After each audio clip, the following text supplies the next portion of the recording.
Hey guys, it's Julie. Glad you came back again. I've got another devotion for you today. And believe it or not, we are leaving our hero Paul, who we've spent our last 3 devotions with, and we're going all the way back to the Old Testament.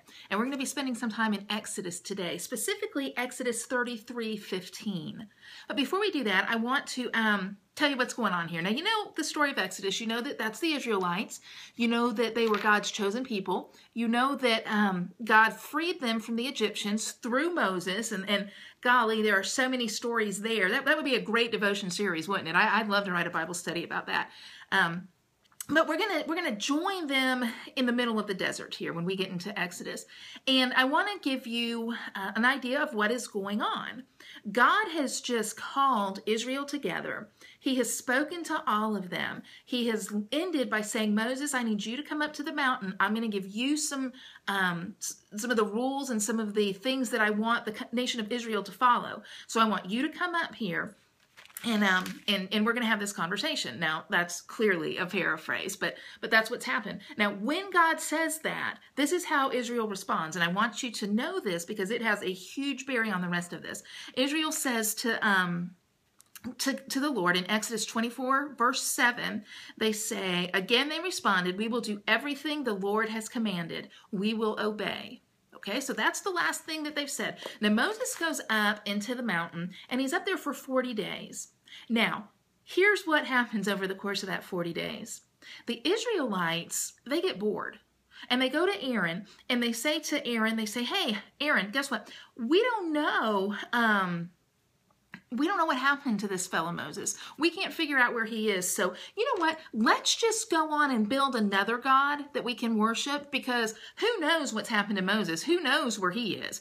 And so Aaron, now remember, Aaron is Moses' brother. Aaron is the priest at this time. Aaron says to them, you know what?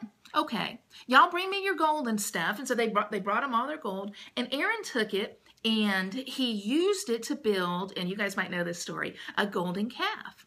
And the Israelites, they all got together and they worshiped that golden calf. And what they actually said is that they said, O Israel, these are the gods who brought you out of the land of Egypt. So now think about this. God has spoken to the country of Israel. He's told them, I am your God. I am the God who's brought you out of Egypt. They've seen the miracles that he's done. They've seen the Red Sea part. They've seen the manna. They've received blessing after blessing after blessing after blessing. He tells them, Moses is going to come up in the mountain with me. They say, yes, God, we will obey. Moses is gone for a period of 40 days. The Israelites go to Aaron and say, we don't even know where he is anymore. Let's just make a God. Can we just do that? Can we just make a God? They make the golden calf, and that's the God that they worship. They say that's the God that has brought them out of Egypt. Now, are you seeing a disconnect here? As I tell the story, it gets me mad just thinking about it. So I'm certain that God was not pleased. And in fact, I know that to be true because that's exactly what it says in Scripture. And God instructs Moses to go down to the people because he knows what they're doing. And in fact, God is so angry with the people that he really wants to just strike them dead. But Moses intercedes and intervenes for the people, and so Moses leaves the mountain and goes down and he finds them. When Moses gets down there and he sees what they have done, he is appalled. And you can look in chapter 32 of Exodus and hear the whole story. But in verse 19 it says, Moses saw the calf and the dancing, and he burned with anger. He threw the stone tablets to the ground, smashing them at the foot of the mountain. He took the calf they'd made and burned it, and he ground it into powder, threw it in the water, and forced the people to drink it. Now, the Bible can be funny. I don't know if you've come across anything that you just kind of giggle over, but what I'm going to share with you next, I do just kind of giggle over. In Exodus 32, Moses is going to Aaron, and he's saying, Aaron, what happened? This is Aaron's response in verse 22. He says, don't get so upset, my Lord. You yourself know how evil these people are. They said to me, make us gods who will lead us. We don't know what happened to this fellow Moses who brought us here from the land of Egypt. So I told them, well, who has gold jewelry? Take it off. And when they brought it to me, I just threw it in the fire, and out came this calf. I mean, y'all, seriously, this is Aaron's response. I really didn't do anything. I mean, they are bad people. I just threw their stuff in the fire, and boop, out popped the calf, and they started worshiping. So really, you can't be mad at me about that. That's ridiculous. Clearly, that's ridiculous, isn't it? So that kind of brings us up to chapter 33 here. verse 15. Now, you need to remember, God has promised Moses and the Israelites that he's going to take them to a land of milk and honey, a land he's prepared for them, a place that he has prepared for them. And it's this time right here in Exodus 33, God says to Moses, Moses, you know what? Go. Just go. This is what I want you to do. He says, if you want to go on, in fact, in verse 12, it says this, you've been telling me, take these people to the promised land, but you haven't told me who you'd send with me. Now, this is Moses talking to God. He's saying, who's going to go? You're telling me to take them to the promised land. You're telling them all these things are getting ready to happen. You're telling them, who's going to go, or they're going to go, but you haven't said who's going to go with me. And God responds to Moses, and he says this in verse 14. He says, I'll go with you, Moses, and I'll give you rest, and everything will be fine for you. And Moses responds with our key verse here, Exodus 33:15. He said, if you don't personally go with us, don't make us leave this place. Now, this is the point that I want to make to you here. God has told Moses, you know what? I'm over these people. Take them to the land of milk and honey. Let them go. Just all the promises. You have all the promises. Just go.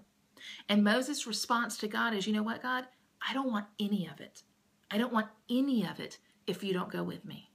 Now, isn't that something that we can apply to our lives? The things that we think we want? Girls, if we have those without God, it's nothing. And all of the hard things that have happened to us in life or that will happen to us in life, if we have God, we can get through it. Moses' point here is, I can't do anything if you're not with me. Kind of sounds like Paul, doesn't it? I'm back to Paul again. What's my deal? With God, I can do all things, right? But Moses is saying, if you don't go, I don't want to go. What is it that you think you want to do? Have you asked God, is that something he wants you to do? Have you asked God if he'll go with you as you do it? Because if you haven't, there's some time that you need to spend there in prayer with God. It's funny, this devotion series that we're doing, Rhonda talked to me about this probably in January. And I told her, I don't know, Rhonda, not because I didn't want to teach. I love to teach. But I didn't know. I didn't know if this was what God wanted me to do or not. So I kind of backed away from it. And then some things happened and it became very clear to me that God wanted me to do this. And so here I am. I'm doing it. But I can tell you this. I've done things before and kind of brought God in on the back end. Kind of said, okay, God, here, this is what we're doing. Y'all, it didn't work. If God doesn't go with us, we don't have any business going, even if it's something wonderful. So if you don't go with me, God, I don't want to go. I'll see you guys next time. Have a great day.